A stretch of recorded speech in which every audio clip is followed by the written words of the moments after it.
è necessaria una reazione che isoli la violenza, ogni forma di violenza, ed è necessario ricostituire nel tessuto sociale quei valori che sono a base di una convivenza che possa essere accettata e accettabile da tutti.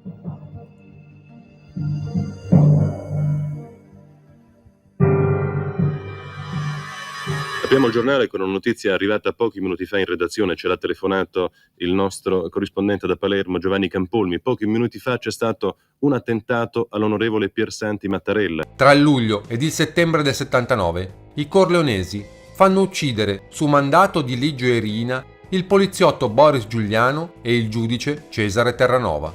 Gli omicidi vengono deliberati dalla commissione senza la partecipazione di Bontate e di Inzerillo. Ed intanto il Bontate continua ad incontrarsi di nascosto con il posato Badalamenti. Nel 1979, visto che lei era a conoscenza, i rapporti di Bontate con Badalamenti com'erano? Ma i suoi rapporti potevano essere clandestini, certamente non in sintonia con Cosa Nostra, perché lui era stato espulso. Io sapevo, come ho detto, dal Bontate che ogni tanto si incontravano, ma certamente riservatamente. Incontravano perché certamente avevano avuto una vita assieme.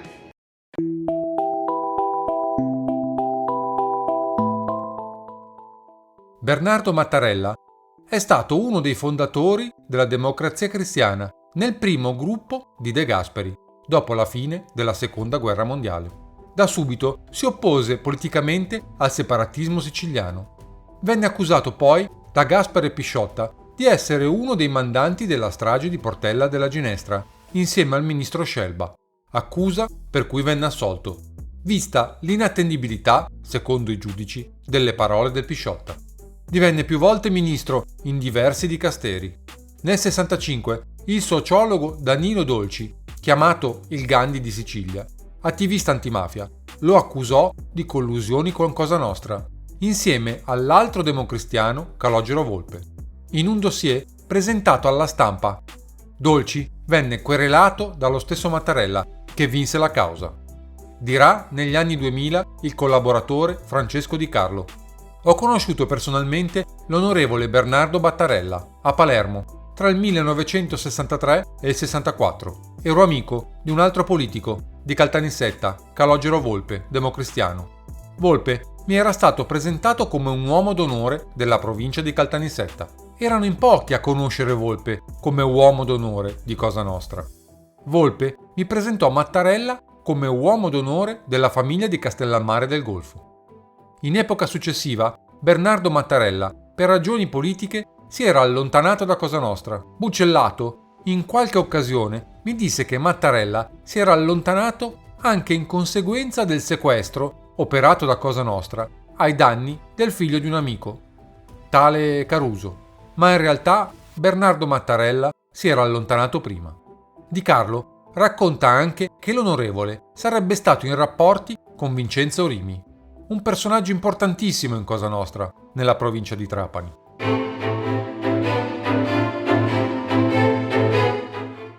Piersanti Mattarella era nato nel 1935 a Castellammare del Golfo, secondogenito di Bernardo Mattarella, politico democristiano, e fratello di Sergio.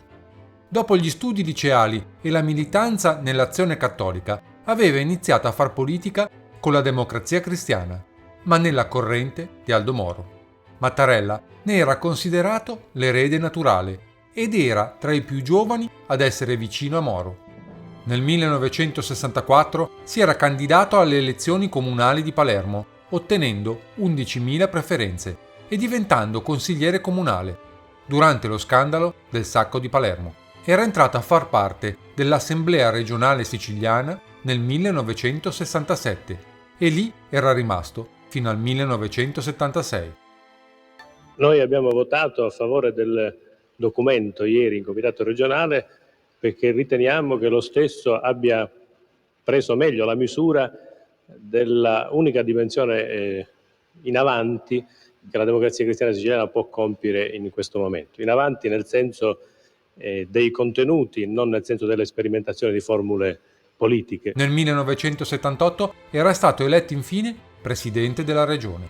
In questa fase approva la legge urbanistica che che blocca la speculazione a Palermo, una città nella quale era consentito costruire nel verde agricolo. Il piano prevede di affrontare il problema delle opere igienico-sanitarie, di integrare gli interventi dello Stato in materia di edilizia scolastica, di edilizia ospedaliera, di asili nido, di intervenire nel settore dell'agricoltura per le infrastrutture.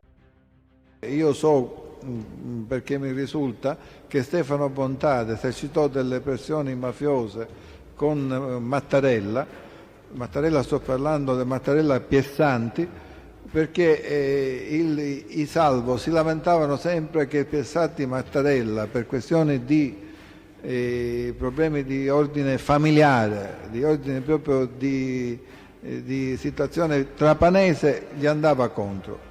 Per cui praticamente loro volevano che il Bontate intervenisse per mediare questi rapporti. Una cosa che mi ricordo fu questa. Lei conferma che prima dell'omicidio di Michele Reina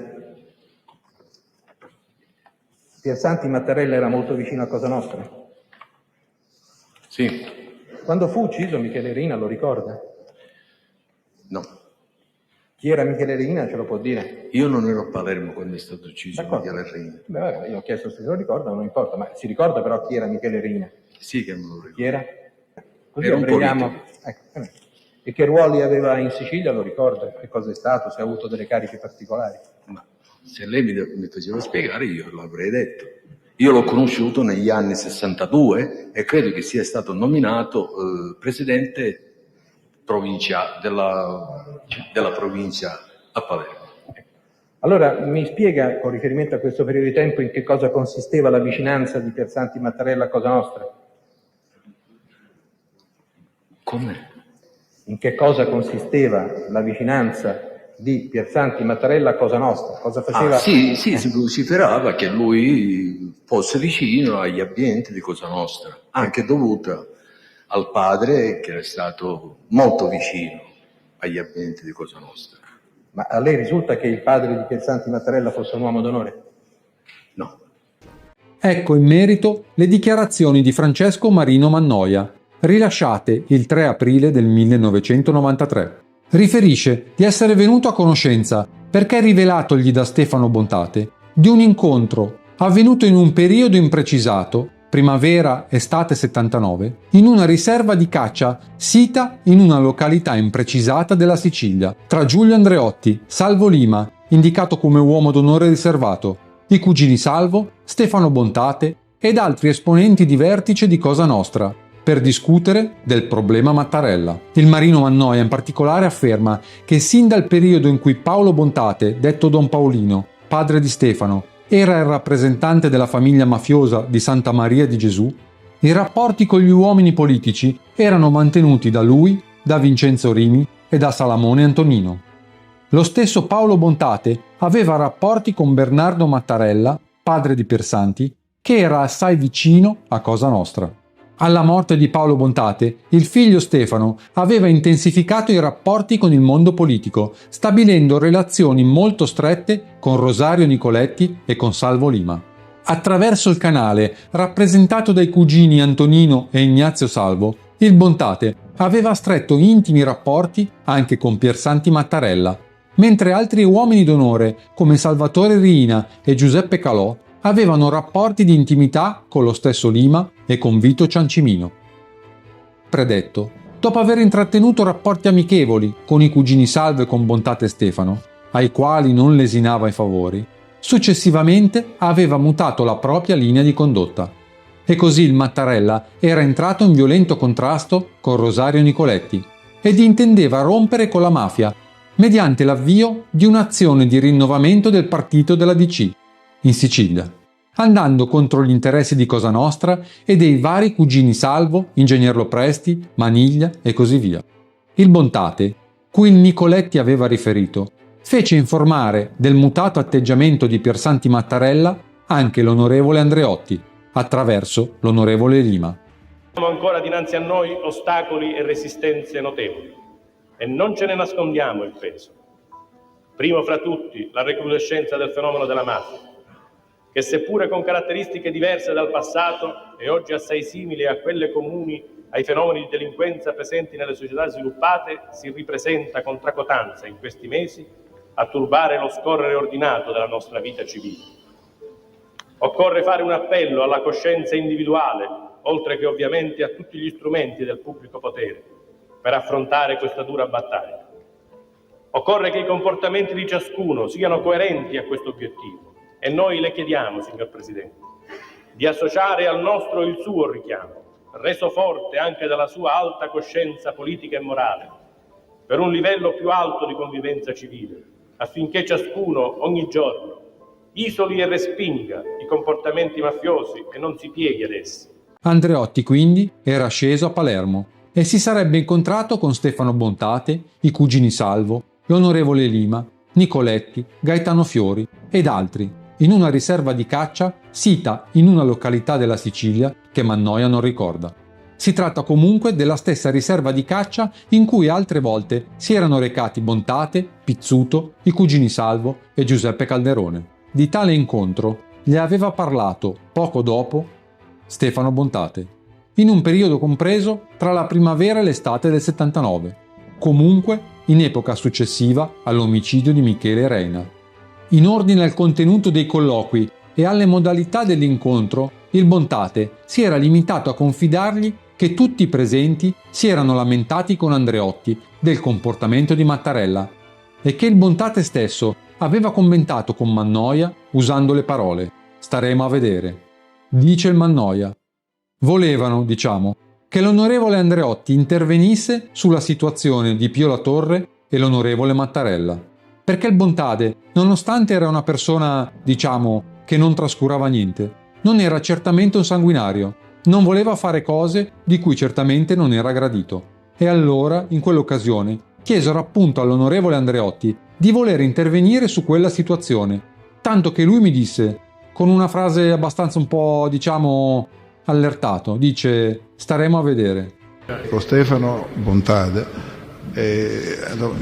c'era un rapporto non proprio paritario, grazioso, amicale, però chiaramente che alle volte dava dei veri e propri ordini. Mi disse preparati per domani che c'è una cacciata. Ah, bene, io ero un gran tifoso di caccia, ero un grande appassionato, per cui mi invitava a nozze e praticamente mi disse domani andiamo in una riserva a Catania. Non so se mi pare che era una riserva del Costanzo, però non me lo ricordo se mi fece questa precisazione. L'indomani mattina o qualche giorno dopo che mi avvisò, venne a prendermi, allora mi pare lui aveva una BMW, una macchina molto potente.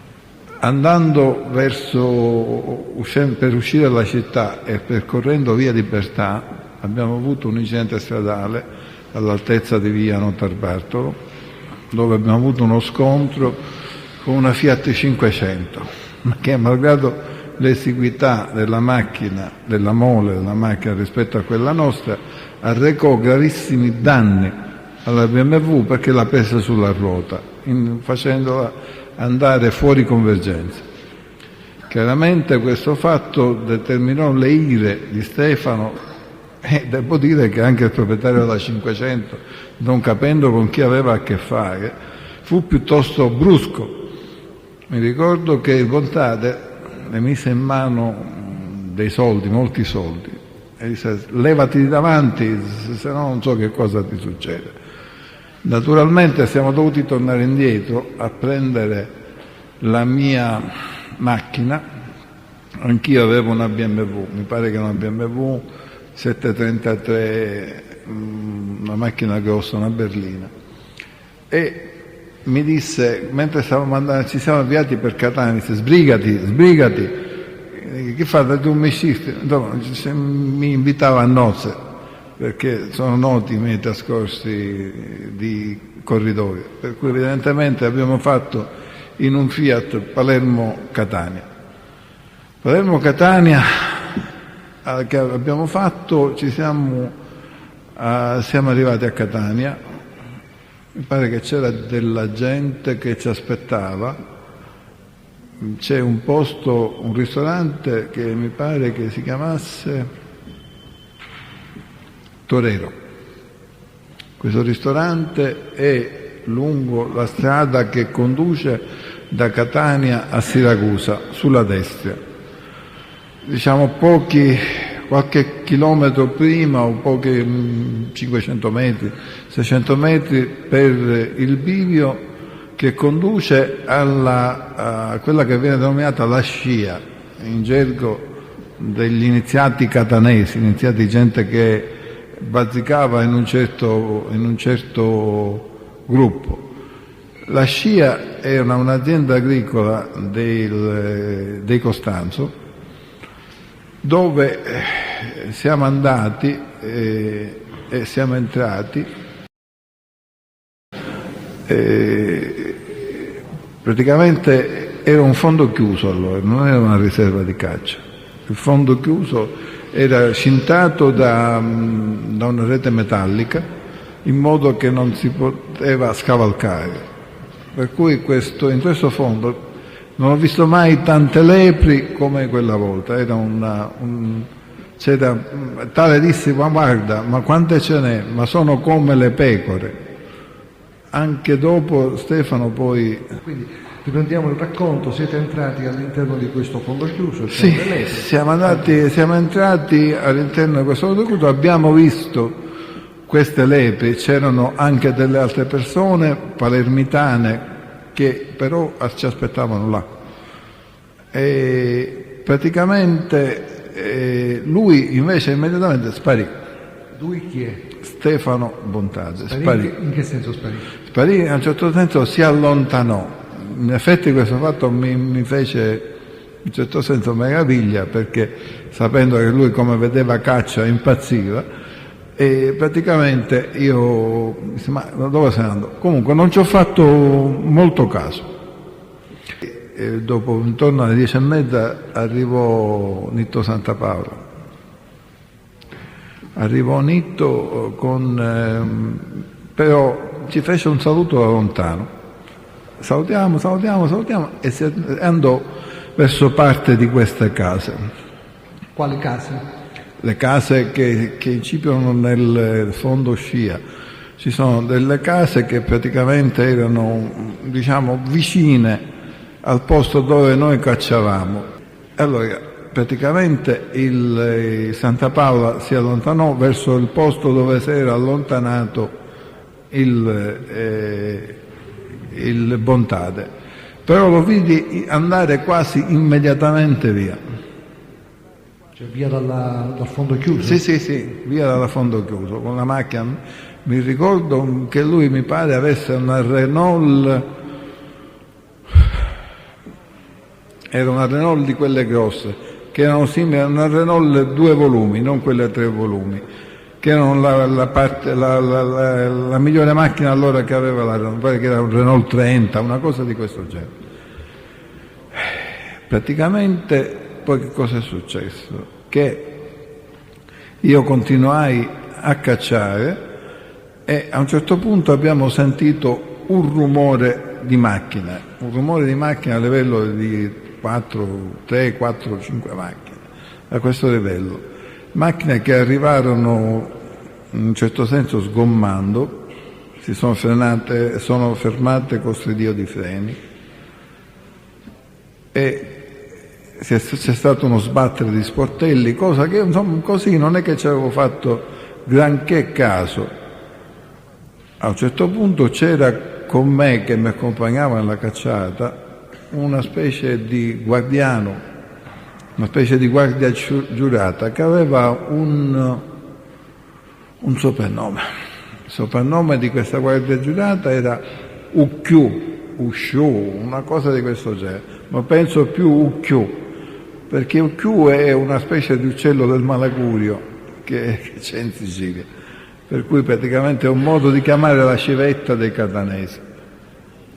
E praticamente questo signore a un certo punto ci disse: ma che cosa c'è che c'è tutto questo baccano?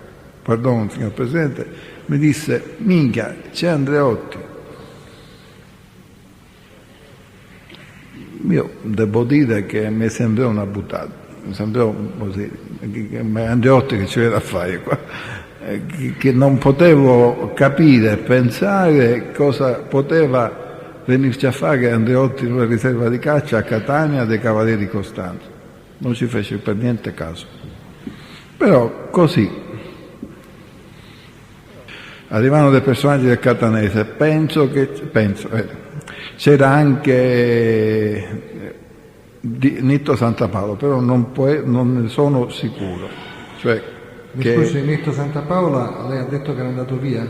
Sì, ma poi secondo me era ritornato, perché è stato, mi scusi, questo secondo me c'entra stavolta, secondo me perché c'erano degli esponenti del gruppo catanese che naturalmente venivano solamente se c'era Santa Paola, se no questi qua difficilmente si sarebbero affacciati alla scia.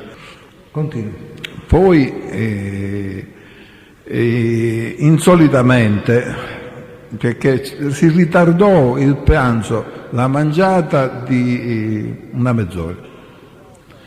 Bene, e allora praticamente abbiamo mangiato con Stefano, ci siamo un po' soffermati. Stefano, prima di mangiare così, tanto per gradire, ammazzò un paio di lepri, ma dice: ma da lei come i pecore, lasciamo morire, va. Non è tipo, cioè non era una caccia entusiasmante, sportiva, c'era troppo differenza. Per cui evidentemente è chiaro, non era cosa, e sempre era, devo dire, strano, teso, nervoso. Siamo andati a Palermo. Nell'andare a Palermo, così mi sovvenne, ma più che altro come curiosità, come fatto del tutto incidentale, ci domandai: Stefano, ma chi mi dissero che c'era Andreotti? Stefano si voltò di scatto, mi diede 2 scappellotti affettuosi, nel senso affettuoso, e mi disse: ma sempre tutte cose va vedendo una cosa, ma con tutta la situazione. Chiaramente capii di aver fatto una mezza gaffa, non ho approfondito la cosa. Vuole tradurre questa espressione dialettale? Sì, mi disse: ma sempre che vai vedendo tutto, sempre che ti vai immischiando, sempre che ti vai infilando, questo intese dire. E praticamente mi diede questi 2 scappellotti, poi fece così, e mi disse: io lascia stare, capii che non dovevo più infilarmi in questa cosa. Ritorniamo un attimo indietro. Sì. Questo guardiacaccia soprannominato Ucchiù, lei era la prima volta che lo vedeva? Sì, in quell'occasione era la prima volta che io lo vedevo, però poi, perché mi ricordo Ucchiù? L'ho rivisto parecchie volte a Sigonella, però poi ho saputo in carcere all'Asinara che questo signore, ho incontrato in cella con me, era ristretto Enzuccio Santapaola, figlio maggiore di Nitto, che mi disse, parlando di cacciate, perché lui era venuto a caccia parecchie volte anche con me, Enzuccio Santapaola, Enzo Aiello, suo fratello Alfio, erano venuti in Toscana a caccia pure con me. Enzuccio, che per me era un bravo ragazzo, così, un ragazzo molto modesto, parlando sempre di questa riserva, di queste famose lepri, le cose, mi disse: ci sei mai chi Drucchiù che se ne fece? Ma con fare, mi disse, se n'è andato in Australia. Io non capii se l'essere andato in Australia di questo personaggio significasse che era stato ucciso o che effettivamente era andato in Australia.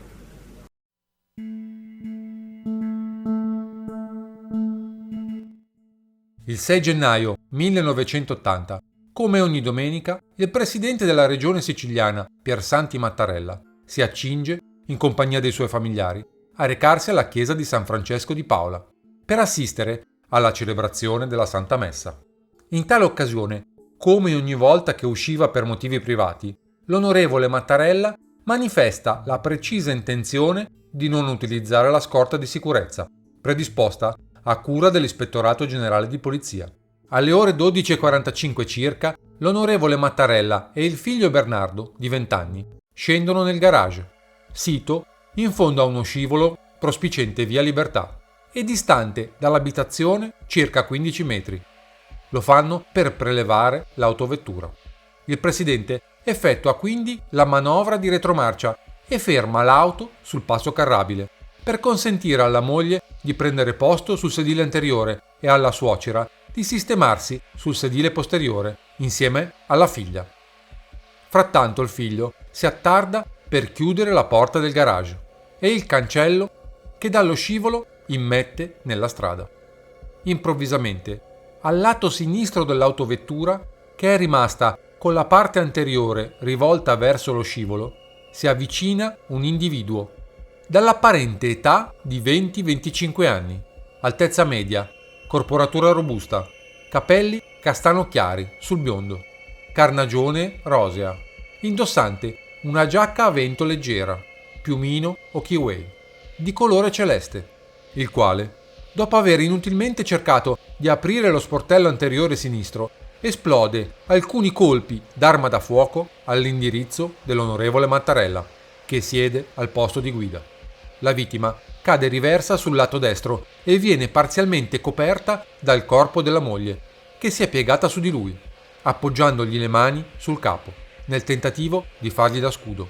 Dopo aver esploso alcuni colpi, il giovane killer si avvicina ad una Fiat 127 bianca, sulla quale si trova un complice armato, con il quale parla per qualche minuto in modo concitato e dal quale riceve un'altra arma con cui torna a sparare contro il presidente Mattarella, già accasciato sul sedile dell'auto.